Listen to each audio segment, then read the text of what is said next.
बिस्मिल्लाहिर्रहमानिर्रहीम। अस्सलाम वालेकुम। मैं हूँ खाना मानसा शहजादी। गौहर पब्लिशर्स में खुशामदीद। हमारा स्लोगन है redefining the geography of education through digital resources for conceptual learning. Dear teachers and students, हम Gauhar skill up series Urdu class 4 पढ़ रहे हैं। आज हम इसका चैप्टर नंबर 8 शुरू करने जा रहे हैं, जिसका नाम है खिदमत खल्क। सबक नंबर 8, खिदमत खल्क, हासिलाते ताल्लुम। इस सबक की तदरीस के बाद तुलबा इस काबिल हो जाएंगे कि वो गुफ्तगू और तकरीर की निशानदही कर सकें और सुनकर सही और गलत उर्दू में फ़र्क कर सकें। अपनी बोलचाल में उर्दू गिनती और अददी तरतीब का ख्याल रख सकें। नसर का मफ़हूम समझते हुए दुरुस्त तलफ़्फ़ुज़ के साथ रवानगी से पढ़ सकें। मरक्कब जुमले बना सकें।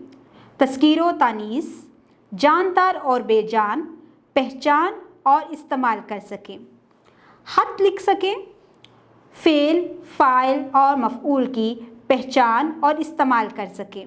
बेतरतीब जुमले ठीक कर सकें। सूतियात की पहचान और इस्तेमाल कर सकें। ऐसे हरूफ की पहचान होना जो एक साथ आएँ और आवाज़ बदल लें। मसलन बाज़ जगहों पर जब नून और बे एक साथ आएँ तो इनकी आवाज़ मीम की निकलती है, जैसे चंबेली से चंबेली वगैरह। सबक का आगाज़ करने से पहले हम बच्चों से कोई छोटे छोटे सवालात पूछेंगे, जैसे पढ़ने से पहले दूसरों की खिदमत करना आपको कैसा लगता है? किसी की खिदमत या मदद करने का अपना कोई वाक़या सुनाएं। डियर टीचर्स, आज हमने खिदमत खल्क, जो कि हमारा सबक नंबर 8 है, उसके हासिलाते तअल्लुम पढ़े हैं। हासिलाते तअल्लुम का मकसद ये होता है कि हमें सबक के आगाज़ में पता चल सके कि हमने इस सबक में अपने बच्चे को क्या क्या सिखाना है और उन्हें किस काबिल बनाना है। सबक के आगाज़ से पहले आप बच्चों से खिदमत खल्क के बारे में कुछ भी पूछ सकते हैं। 2 सवाल हमारी किताब में दिए गए हैं।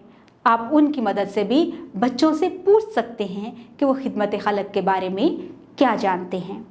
इससे बच्चे बहुत तवज्जो के साथ सबक की तरफ आमादा होंगे और क्लासरूम में एक ऐसा इन्वायरमेंट क्रिएट होगा कि बच्चे इस सबक को गौर से पढ़ना और सुनना भी सीख जाएंगे। उम्मीद करती हूँ आपने इस वीडियो से बहुत कुछ सीखा होगा। मज़ीद सीखने और जानने के लिए हमारी वीडियोस देखते रहें और साथ ही साथ हमारी वेबसाइट को ज़रूर विज़िट कीजिएगा, जो कि है www.gohar.com, जिसमें आपको मिलेंगी scheme of studies, lesson plans और मॉडल पेपर्स, जिनकी मदद से आप बेहतर तरीके से अपने बच्चों को पढ़ा सकते हैं। उम्मीद करती हूँ आपने इस वीडियो से बहुत कुछ सीखा होगा। मज़ीद सीखने और जानने के लिए हमारे साथ रहिएगा। तब तक अल्लाह हाफिज़।